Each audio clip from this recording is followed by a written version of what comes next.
अध्याय 1। भाषा और लिपि।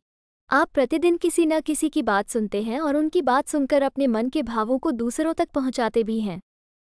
आप अपने विचारों और किसी की बातों का उत्तर बोलकर या लिखकर देते हैं। इसे ही भाषा कहा जाता है। नीचे दिए गए चित्र को ध्यान से देखिए और समझिए।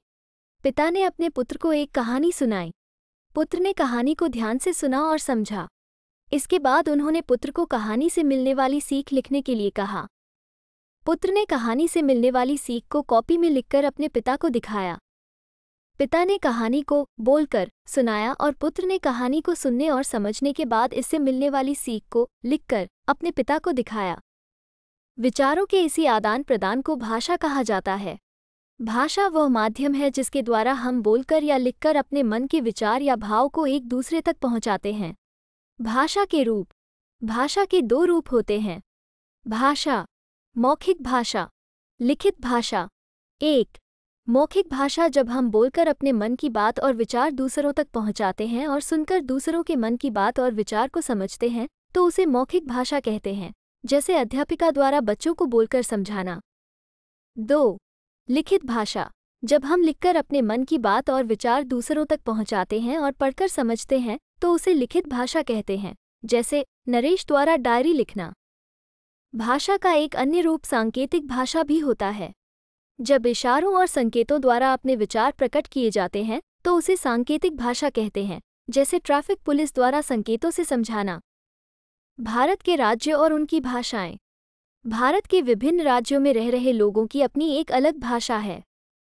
जिस प्रकार अमेरिका में अंग्रेजी भाषा का प्रयोग किया जाता है, जबकि चीन में चीनी और जर्मनी में जर्मन भाषा का। इसी प्रकार भारत के हर राज्य की अपनी खुद की एक भाषा है जिसके जरिए लोग एक दूसरे से बात करते हैं। क्रम। राज्य। भाषा। 1.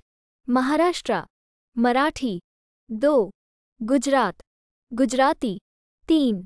कर्नाटक कन्नड़। 4. तमिलनाडु तमिल। 5.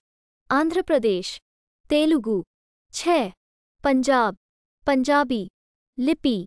भारत में कई भाषाएं बोली जाती हैं। भाषाओं को लिखने के लिए कुछ चिन्ह निर्धारित किए गए हैं। भाषा के लिए निर्धारित किए गए इन्हीं चिन्हों को लिपि कहा जाता है, जैसे हिंदी भाषा को देवनागरी लिपि में लिखा जाता है। ये भी जानें, भारतीय संविधान में 22 भाषाओं को मान्यता प्राप्त है।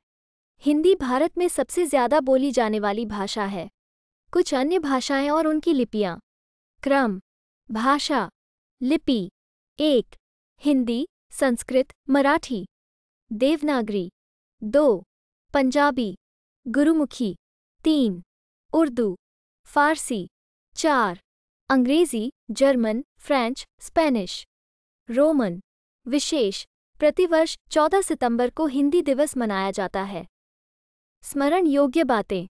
भाषा के द्वारा हम बोलकर या लिखकर अपने मन के विचार या भाव को एक दूसरे तक पहुंचाते हैं। देश के सभी सरकारी काम-काज राजभाषा में होते हैं। भाषा के दो रूप होते हैं। 1. मौखिक। 2. लिखित। 14 सितंबर को हिंदी दिवस के रूप में मनाया जाता है।